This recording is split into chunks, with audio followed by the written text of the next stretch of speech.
Corbelin à la belle époque en 1900. En cette année 1900, au cœur du paisible village de Corbelin, situé dans le Nord-Isère, la vie s'écoulait paisiblement. Le climat semi-continental apportait son lot de surprises tout au long de l'année, mais les habitants s'étaient accoutumés à cette diversité météorologique. C'était en plein été, et les journées étaient chaudes et ensoleillées. Les enfants couraient pieds nus dans les champs, profitant des douces brises qui venaient caresser les hautes herbes. Les orages étaient fréquents, mais ils n'entamaient en rien la joie de vivre des villageois. Au contraire, ils étaient fascinés par le spectacle grandiose de la fureur des éléments. Monsieur Léon, le boulanger du village, préparait chaque matin les meilleures baguettes et viennoiseries qu'on puisse trouver dans la région.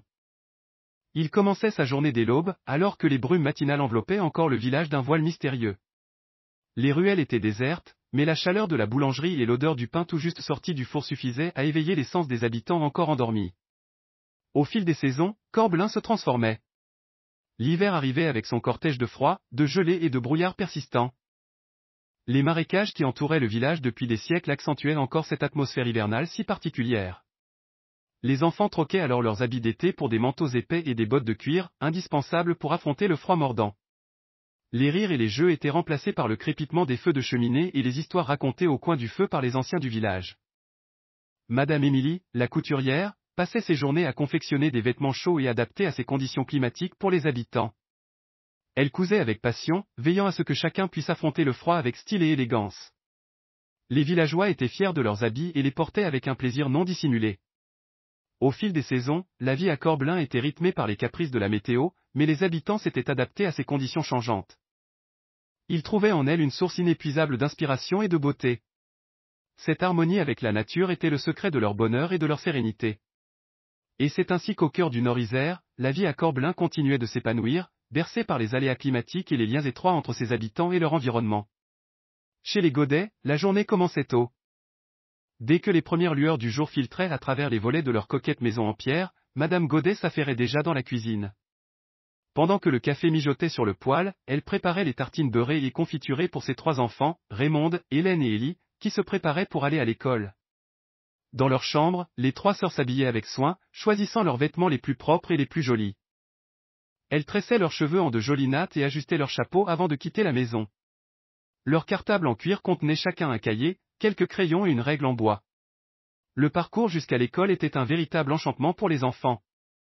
Ils empruntaient un petit sentier bordé de haies fleuries, qui serpentait entre les champs verdoyants et les bosquets d'arbres aux feuilles bruissant sous la brise matinale. Ils saluaient les vaches paissant paisiblement et, au loin, ils pouvaient apercevoir le clocher de l'église du village, dont le carillon annonçait l'heure de la classe. L'école de Corbelin était un bâtiment modeste, construit en pisé, avec des volets peints en vert. La cour était entourée d'un muret en pierre et de quelques arbres offrant une ombre bienvenue pendant les récréations ensoleillées. À l'intérieur, les pupitres en bois étaient alignés en rangées bien ordonnées, et un grand tableau noir trônait au fond de la classe, sur lequel l'instituteur écrivait les leçons du jour à la craie blanche. Monsieur Dubois, l'instituteur, était un homme d'une 40aine d'années, aux cheveux grisonnants et à la moustache bien taillée. Il portait toujours une veste de tweed et un pantalon de velours côtelé. Les enfants le respectaient et l'admiraient pour son savoir et sa bienveillance. Les cours étaient variés et passionnants. Les enfants apprenaient à lire, à écrire et à compter, bien sûr, mais Monsieur Dubois leur enseignait également l'histoire, la géographie et les sciences naturelles. Il leur racontait des récits captivants sur les grandes découvertes et les inventions qui avaient façonné le monde. Les élèves se prêtaient avec enthousiasme aux expériences proposées par leur maître, et leurs yeux brillaient de curiosité à chaque nouvelle leçon. Les récréations étaient des moments de détente et de convivialité. Les enfants se retrouvaient sous les arbres de la cour, jouant à la marelle, au cerceau, ou échangeant des billes colorées. Les rires et les chants emplissaient l'air, et les visages souriants témoignaient du bonheur simple de l'enfance. Ainsi, la vie à l'école de Corbelin était un mélange harmonieux d'apprentissage et de jeu, de découverte et d'amitié. Les enfants de Corbelin grandissaient avec une soif insatiable de connaissances et une joie de vivre communicative. Raymonde, Hélène et Élie rentraient chez elles chaque soir avec des histoires à raconter et des aventures à partager. Leurs parents les écoutaient avec attention et fierté, reconnaissant de l'éducation que leurs filles recevaient.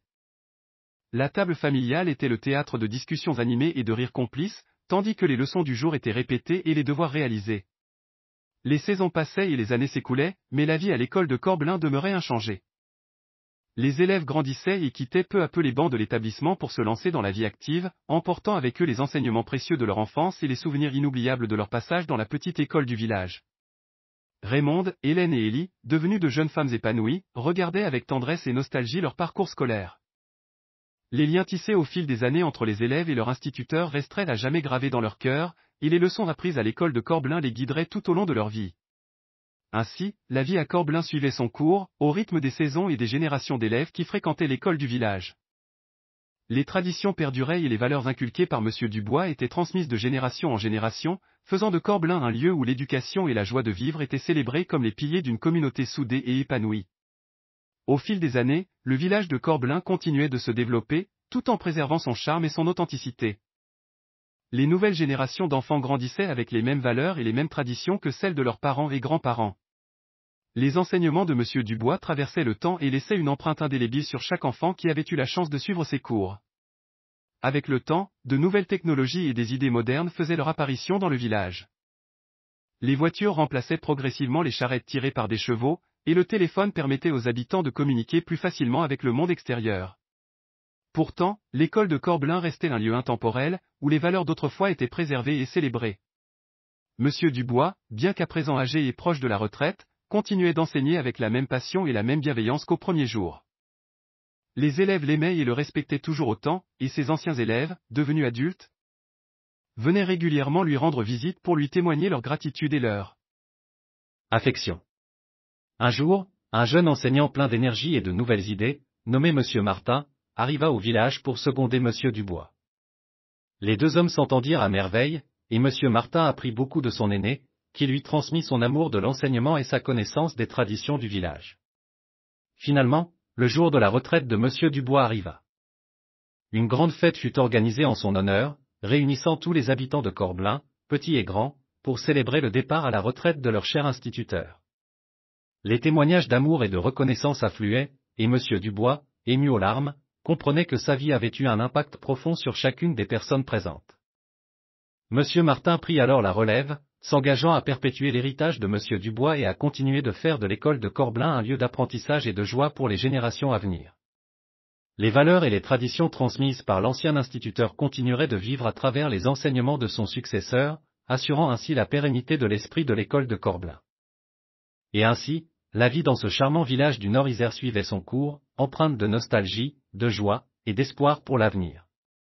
Les saisons se succédaient, les années s'écoulaient, et les habitants de Corbelin demeuraient unis par leur amour de l'éducation, de la nature et de leur communauté, formant une grande famille où chacun avait sa place et son rôle à jouer. Au début de l'année 1900, la ferme du Guillermard, dirigée par la famille Dupont, était plus que jamais au centre de la vie du village de Corbelin. La ferme avait su s'adapter aux nouvelles méthodes agricoles et avait réussi à préserver son charme authentique malgré les changements qui s'opéraient dans le monde agricole. Les Dupont étaient fiers de leur terre et de leur savoir-faire, transmis de génération en génération. Un jour, alors que la famille Dupont était en plein travail dans les champs, un groupe de visiteurs vint leur rendre visite. Il s'agissait de représentants du monde agricole venus étudier les techniques employées à la ferme du Guillermard et la qualité des produits qui en étaient issus. Les Dupont les accueillirent chaleureusement et leur firent découvrir leur exploitation, leur montrant leurs animaux, leurs champs de céréales et leur atelier de fabrication de fromage. Les visiteurs furent impressionnés par ce qu'ils virent et décidèrent de faire connaître la ferme du Guillermard à travers toute la région. Grâce à la qualité de leurs produits et à leur savoir-faire, les Dupont réussirent à établir des partenariats avec d'autres fermes et des commerçants locaux, ce qui leur permit de développer leur activité et de contribuer à l'économie locale.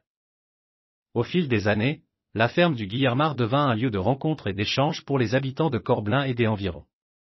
Les enfants venaient y apprendre les rudiments de l'agriculture, tandis que les adultes se réunissaient pour échanger des idées et partager leur amour de la terre. La famille Dupont, quant à elle, continuait de travailler dur pour faire prospérer leur exploitation. Le patriarche de la famille, Antoine Dupont, enseignait à ses enfants l'importance de la persévérance et du travail acharné, tout en insistant sur la nécessité de préserver les traditions et le patrimoine du village. Tandis que la ferme du Guillermard continuait de prospérer, le village de Corbelin connaissait lui aussi de profonds changements. L'industrie textile, autrefois florissante, était en déclin, et de nombreuses usines fermaient leurs portes. Malgré cela, les habitants de Corbelin ne perdaient pas l'espoir et cherchaient des solutions pour relancer l'économie locale. Sous l'impulsion du maire Georges Donat, des investissements furent réalisés pour améliorer les infrastructures du village et soutenir les entreprises locales. Les habitants de Corbelin se mirent à travailler ensemble pour construire un avenir meilleur pour leur communauté. C'est dans ce contexte que Joseph et Marcel Guiguet grandirent, bercés par les exploits de leur oncle François et de leur aîné, Pompéien Pirot. Inspirés par ces figures emblématiques, les deux frères développèrent chacun à leur tour un esprit inventif et audacieux, qui les mena à accomplir de grandes choses dans le monde de l'aviation et de la mécanique. Ainsi, malgré les défis et les incertitudes qui pesaient sur Corblain en ce début de XXe siècle, la ferme du Guillermard et ses habitants démontraient une fois de plus la force et la résilience de la communauté villageoise. Tous étaient déterminés à surmonter les obstacles et à s'adapter aux changements, tout en préservant leur héritage et leur mode de vie traditionnel. Au fil des années, la ferme du Guillermard devint un exemple de réussite et d'innovation dans le domaine agricole. Les Dupont firent évoluer leurs méthodes de travail, adoptant des techniques plus modernes et durables, sans jamais renier leurs racines ni leur amour pour la terre. Les Guiguet, quant à eux, continuèrent de marquer l'histoire de Corblain et de la région, grâce à leur esprit inventif et leur détermination sans faille. Joseph, devenu pilote de chasse héroïque, et Marcel, ingénieux mécanicien et fondateur de la société Monsieur G.C. contribuèrent à faire rayonner le nom de Corblain bien au-delà de ses frontières.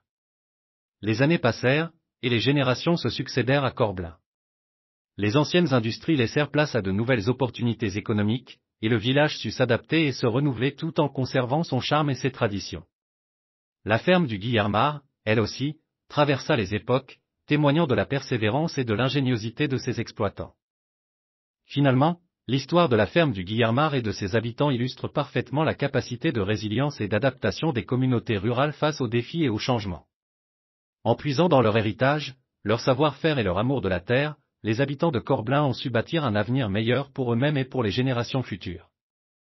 Dans les années à venir, Corblain continuera d'évoluer et de se transformer, tout en restant fidèle à son identité et à ses valeurs. Les histoires de la famille Dupont, de Pompéien Pirot et des frères Guiguet resteront gravées dans la mémoire du village, rappelant sans cesse l'importance de la persévérance, de l'innovation et de la solidarité pour faire face aux défis du monde moderne.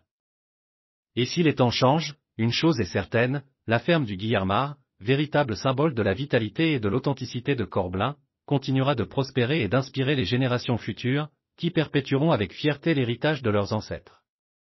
Le jour tant attendu était enfin arrivé, le mariage de Raymond Godet et Lucien Bello. La veille, le village était en effervescence, les préparatifs battaient leur plein pour ce grand événement. Le matin du mariage, le soleil brillait haut dans le ciel, annonçant une journée ensoleillée et pleine de réjouissances. Raymond, habillé dans sa belle robe blanche ornée de dentelles, se tenait devant le miroir, une lueur d'excitation et de bonheur dans les yeux. Sa mère, les larmes aux yeux, ne cessait de répéter combien sa fille était ravissante. Raymond ne put s'empêcher de rougir sous ses compliments. Quant à Lucien, il se préparait également avec l'aide de son père et de ses frères, ajustant son costume et sa cravate pour être à la hauteur de l'occasion. L'église de Corblain avait été décorée avec soin de fleurs et de rubans pour célébrer cette union. Les invités étaient rassemblés, impatients de voir arriver les futurs mariés. Lorsque Raymond et Lucien se tinrent face à face devant l'autel, ils échangèrent un regard plein d'amour et de complicité. La cérémonie se déroula dans une atmosphère joyeuse et émouvante. Et la bénédiction du prêtre scella l'heure. Engagement pour la vie. Après la cérémonie, les festivités débutèrent dans le jardin de la ferme du Guillermard, où les convives dégustèrent un festin préparé avec soin par les familles Godet et Bello. La musique, les danses et les rires se prolongèrent jusque tard dans la nuit, tandis que Raymond et Lucien savouraient chaque instant de cette journée mémorable. Au lendemain de leur mariage, les jeunes époux s'installèrent dans la ferme de la famille Bello. Lucien cultivait avec ses parents quelques hectares de terre et possédait quelques vaches, mais cette activité ne suffisait pas à assurer la subsistance de la famille. Pour compléter leurs revenus, ils avaient aménagé un petit atelier de tissage à côté de la maison.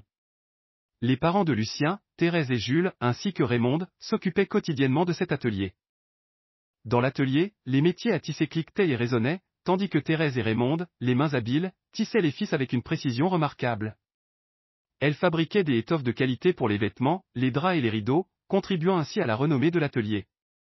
Jules, de son côté, veillait à la bonne marche des métiers à tisser et à la maintenance des machines.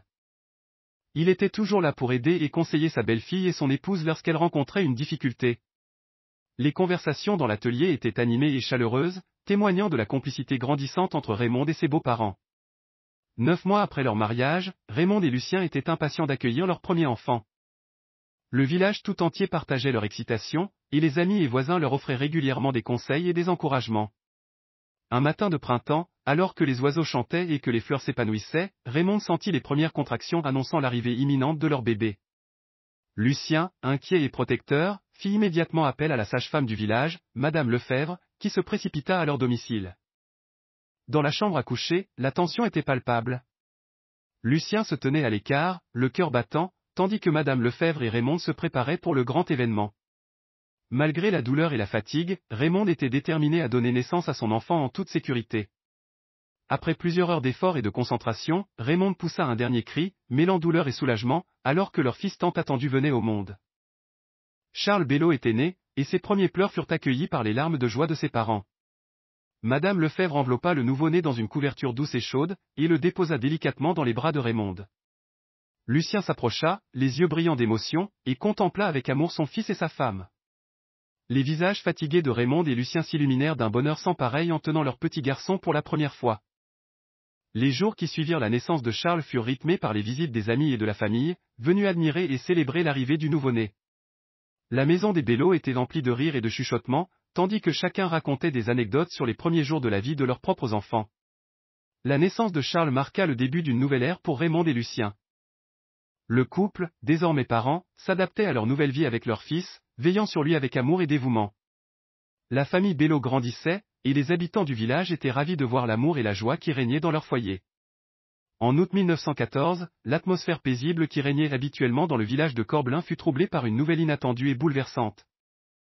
Un matin, alors que les habitants vaquaient à leurs occupations quotidiennes, le facteur arriva avec le journal Le Dauphiné libéré, qui portait en une l'annonce de la mobilisation générale. Lorsque les villageois lurent les gros titres, un silence pesant s'abattit sur la place du village. Leurs visages étaient empreints de stupeur et d'inquiétude, les rires et les conversations animées ayant soudainement cessé. Les familles se regroupèrent, se serrant les unes contre les autres, cherchant un réconfort mutuel face à la perspective terrifiante de la guerre. Dans les jours qui suivirent, les hommes du village se rendirent à la mairie pour recevoir leur ordre de mobilisation. Parmi eux se trouvait Lucien Bello, qui devait quitter sa femme Raymonde et leur jeune fils Charles pour rejoindre l'armée. Les adieux furent déchirants, les larmes coulant sur les joues des épouses et des mères tandis que les hommes partaient pour une destination inconnue. Le départ des hommes laissa un grand vide dans le village, et la vie quotidienne prit un tournant sombre. Les femmes, les enfants et les personnes âgées durent apprendre à s'occuper des travaux agricoles et à gérer les ateliers de tissage en l'absence des hommes. Les nouvelles du front, rapportées par le Dauphiné libéré, étaient suivies avec anxiété par les familles qui espéraient des informations sur leurs proches partis à la guerre.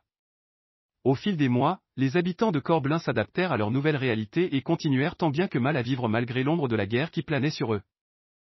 Leur résilience et leur solidarité les aidèrent à traverser cette période difficile, unis par l'espoir que leurs proches reviendraient sains et saufs lorsque la guerre prendrait fin. Dans les tranchées, la vie quotidienne était une épreuve de chaque instant.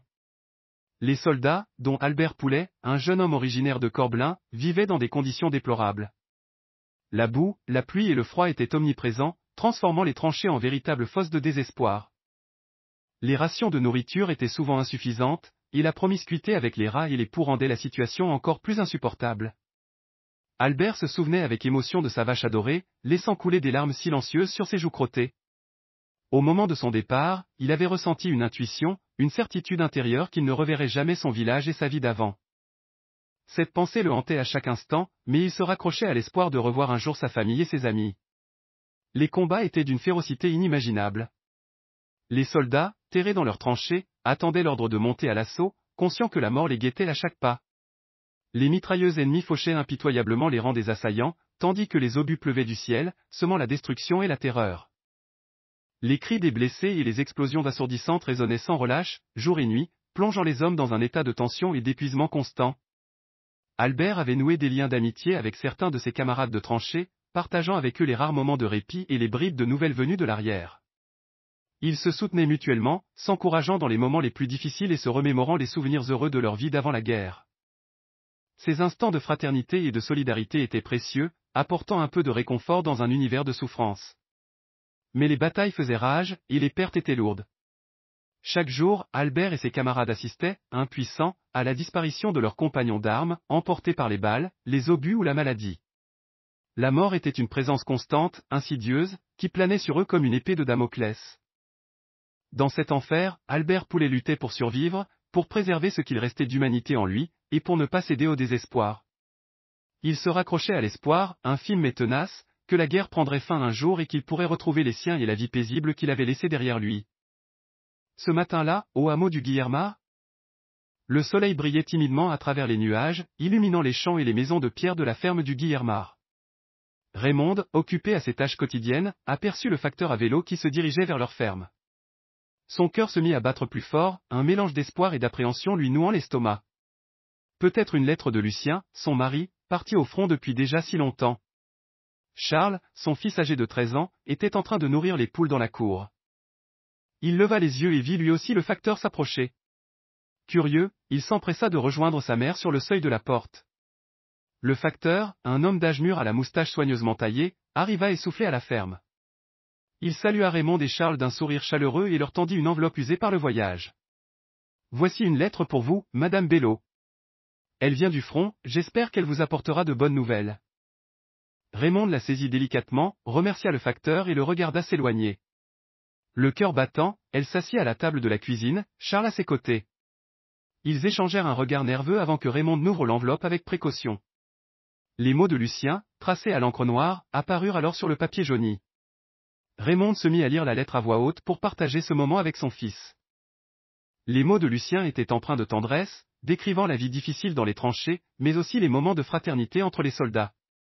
Il évoquait la beauté des paysages du front, malgré la guerre qui faisait rage. Lucien parlait également de son désir de revoir sa famille et de retrouver la paix et la tranquillité de leur ferme. Tout en lisant, Raymond s'efforçait de rassurer Charles. Elle soulignait les passages où Lucien évoquait l'amour qu'il portait à son fils et à quel point il était fier de lui. Charles écoutait attentivement, les yeux brillants d'émotion, se raccrochant aux mots de son père et aux souvenirs heureux qu'ils partageaient avant la guerre. Une fois la lecture terminée, Raymond et Charles se levèrent et se dirigèrent vers la fenêtre, contemplant le paysage paisible du hameau du Guillermard. Ils savaient que la guerre était encore loin d'être terminée, mais la lettre de Lucien leur avait apporté un peu de réconfort et d'espoir en ces temps difficiles. Dans leur cœur, ils étaient certains que leur famille serait un jour de nouveau réunie, et qu'ils pourraient reprendre leur vie là où elle s'était arrêtée. Ma chère Raymonde, j'espère que cette lettre te trouvera en bonne santé, ainsi que notre cher fils Charles. Ici, au front, les jours se suivent et se ressemblent, et je ne peux m'empêcher de penser à vous chaque instant. La vie dans les tranchées est difficile et éprouvante, mais nous faisons de notre mieux pour garder le moral. Les hommes qui m'entourent sont devenus comme des frères pour moi, et nous partageons autant les moments difficiles que les rares instants de répit. Hier soir, par exemple, nous avons réussi à allumer un petit feu et à chanter quelques chansons pour oublier un peu la guerre qui fait rage autour de nous. Malgré la laideur de la guerre, je suis parfois émerveillé par la beauté des paysages que je découvre ici.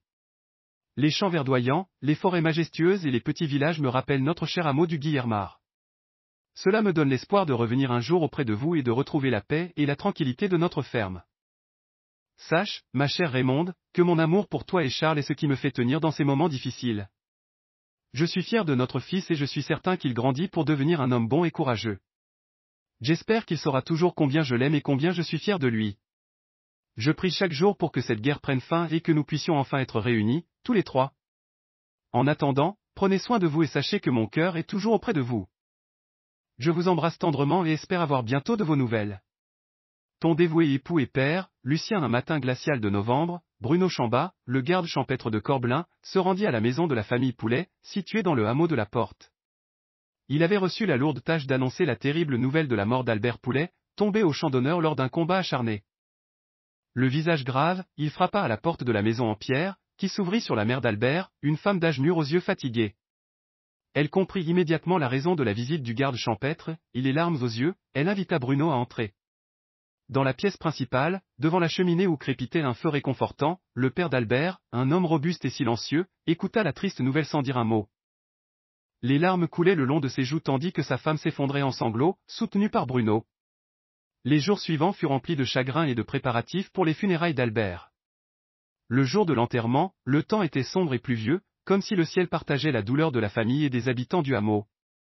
Un corbillard noir, tiré par 2 chevaux majestueux, arriva devant la maison des Poulets. Le cercueil d'Albert, recouvert du drapeau tricolore, fut délicatement placé à l'intérieur par les hommes du village, qui avaient tenu à être présents pour rendre un dernier hommage à leurs camarades. La procession funèbre, précédée par le prêtre et suivie par la famille et les habitants, se dirigea lentement vers le cimetière de Corbelin. Le bourdonnement des conversations avait laissé place à un silence solennel, seulement troublé par le bruit des sabots des chevaux sur les pavés mouillés. Arrivés au cimetière, les proches d'Albert se rassemblèrent autour de la tombe, où le prêtre prononça quelques mots d'adieu empreints de compassion et d'espérance. Les larmes coulaient sur les visages, mais chacun gardait en mémoire les moments heureux passés avec Albert et la fierté qu'il avait eue de servir son pays. Le corbillard, tiré par les 2 chevaux, repartit ensuite lentement, laissant derrière lui la famille Poulet et les habitants du hameau, qui se soutenaient mutuellement dans cette épreuve. La perte d'Albert marquerait à jamais leur cœur, mais ils savaient qu'ils devaient continuer à vivre, en mémoire de ceux qui étaient partis trop tôt. Au début du XXe siècle, Joseph-Henri Guiguet, jeune homme originaire de Vérin, se tenait fièrement devant sa famille dans leur modeste demeure. Né dans une famille d'artistes et d'artisans, Joseph-Henri avait hérité de leur passion pour le travail bien fait et le goût de l'aventure. Ce jour-là, il annonça fièrement à ses parents, Joseph-Henri et Marie-Joséphine, qu'il avait décidé de rejoindre l'armée pour servir son pays. Son oncle, le peintre François Guiguet, était présent et l'encouragea dans sa décision, tandis que son autre oncle, Jules Guiguet, sculpteur sur bois, hocha la tête d'un air admiratif. Le jour de son départ, Joseph-Henri embrassa ses parents et ses oncles avant de monter dans le train en direction de la caserne. Il se souviendra toujours de cette journée, où il laissa derrière lui sa vie paisible pour embrasser un destin incertain. Joseph-Henri se distingua rapidement au sein de l'armée, notamment grâce à son habileté et son esprit d'initiative. En 1912, il fut transféré dans l'aviation, où il gravit rapidement les échelons. Observateur et photographe au sein de l'escadrille HF1, il fut promu caporal puis sergent avant de demander à suivre une formation de pilote. Le 24 mai 1915, après avoir reçu son brevet de pilote militaire, Joseph-Henri rejoignit le groupe des escadrilles du camp retranché de Paris, où il côtoya René Dorme et Jean Ratti, 2 futurs as de l'aviation française. Les 3 jeunes pilotes passaient leur soirée ensemble, partageant leurs rêves de gloire et d'exploits aériens. Joseph-Henri fut le premier pilote à voler sur le bébé Nieuport et fut choisi pour tester les fusées Le Prieur, imaginées par l'enseigne de vaisseau Yves Le Prieur. Ces fusées se révélèrent redoutables contre les ballons d'observation allemands. Le 24 février 1916, Joseph-Henri effectua une démonstration réussie devant le président de la République, Raymond Poincaré. Joseph-Henri se souviendra longtemps de cette journée ensoleillée, où il avait gravi les échelons pour se tenir devant les plus hautes autorités de son pays. Le président Poincaré, impressionné par sa maîtrise des fusées Le Prieur, le félicita chaleureusement et lui serra la main. Joseph-Henri sentit alors une immense fierté l'envahir, et il sut qu'il était sur la bonne voie pour devenir un véritable héros de l'aviation française. Le 22 mai 1916, Joseph-Henri décolla avec 7 autres pilotes, dont Charles Ningesser et Jean Chapou, pour une mission audacieuse. Leurs avions étaient équipés de fusées Le Prieur, et ils réussirent à abattre 6 ballons d'observation allemands. Cette victoire fut saluée par leurs camarades et leurs supérieurs, renforçant la réputation de Joseph-Henri et de ses compagnons d'armes. Le 18 juin 1916, Joseph-Henri rejoignit l'escadrille SPA-3 Cigogne, commandée par le capitaine Brocard. Cette unité d'élite comptait parmi les meilleurs pilotes de l'époque et participait à de nombreuses opérations audacieuses. Joseph-Henri se sentait honoré de faire partie de cette équipe et était déterminé à prouver sa valeur.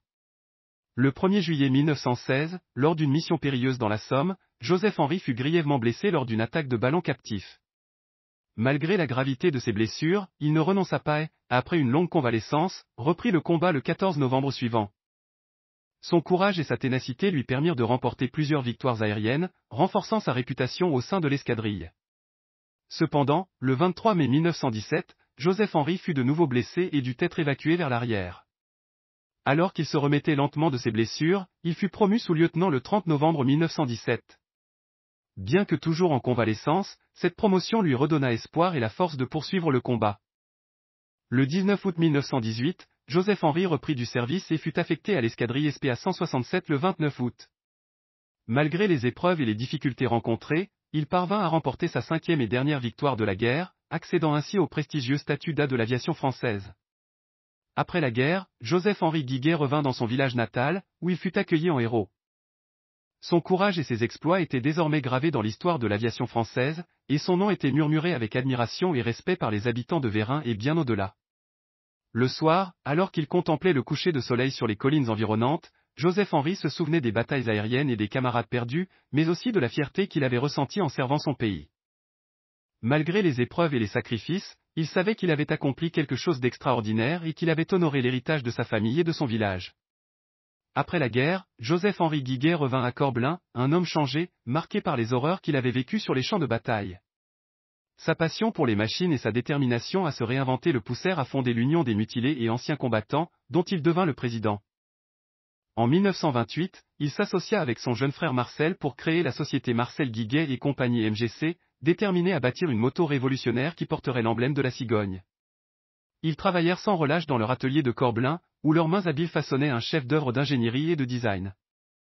Un jour, alors que Joseph-Henri et Marcel étaient penchés sur les plans de leur dernière création, Joseph-Henri s'exclama, « Marcel, cette moto sera notre hommage à l'escadrille des cigognes, à nos frères d'armes et à notre pays.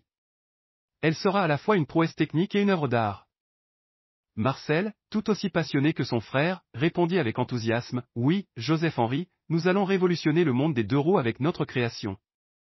Elle sera légère, puissante et élégante, à l'image de la cigogne qui a porté nos ailes pendant la guerre. » Leur première moto à réservoir poutre en alliage léger coulé fut achevée en 1928 et suscita l'admiration de tous ceux qui la virent.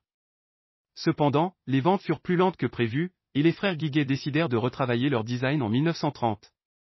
Ils firent évoluer le réservoir poutre et le châssis inférieur pour créer un ensemble rigide et solide, sans sacrifier l'esthétique qui les avait rendus célèbres. La MGC N3BR, l'une des deux seules motos de ce modèle jamais construite, était la réalisation ultime de la vision des frères Guiguet. Marcel remporta le circuit de vitesse du Dauphiné en 1931 avec cette moto, démontrant sa tenue de route exceptionnelle et sa vitesse époustouflante, même sous la pluie battante. La MGC N3BR était une moto d'exception, tant par son esthétique que par sa réalisation technique. Chaque détail témoignait du génie et de la passion des frères Guiguet, qui, malgré les épreuves traversées, avaient su créer une moto qui marquerait à jamais l'histoire de l'industrie. Bien que la production de motos MGC prit fin en 1937, l'héritage de Joseph-Henri et Marcel Guiguet perdura, avec leur marque prestigieuse qui reste aujourd'hui encore admirée et respectée par les amateurs éclairés du monde entier. Le petit village de Corbelin était en ébullition le jour où la mobilisation générale pour la Seconde Guerre mondiale fut annoncée. Les rues étaient remplies de gens qui se précipitaient pour lire les affiches collées sur les murs de la mairie. Martin Chambat, un jeune homme de 29 ans, était l'un d'entre eux. Il avait toujours été fier de son pays et n'hésita pas une seconde à répondre à l'appel du devoir. Comme beaucoup d'autres hommes de Corbelin, il fut mobilisé et affecté dans l'aviation. Après des semaines d'entraînement intensif, Martin fut envoyé sur le front. La vie quotidienne sur le front était difficile. Les journées étaient longues et épuisantes, et le danger était omniprésent. Mais Martin était déterminé à faire de son mieux pour protéger son pays et sa famille. Les missions qu'il effectuait étaient dangereuses, mais Martin les exécutait avec courage et détermination. Il volait dans des conditions météorologiques difficiles, risquant sa vie pour protéger son pays et ses camarades de l'aviation. Malgré tout, Martin ne perdait jamais de vue l'importance de garder le moral et la solidarité au sein de son escadrille. Il aimait passer du temps avec ses camarades, échanger des histoires et se soutenir les uns les autres. Dans les moments de repos, il jouait au football ou écoutait de la musique pour se remonter le moral. Mais les moments de répit étaient rares et la guerre faisait rage sans relâche. Martin vit de nombreux amis et collègues mourir au combat. Chaque perte était une douleur immense pour lui et pour les autres membres de l'escadrille. Malgré les horreurs de la guerre, Martin n'abandonnait jamais. Il continuait à voler, à se battre et à se battre pour son pays. Et bien qu'il ne sache pas ce que l'avenir lui réservait, il savait qu'il était prêt à tout pour défendre ce qu'il aimait.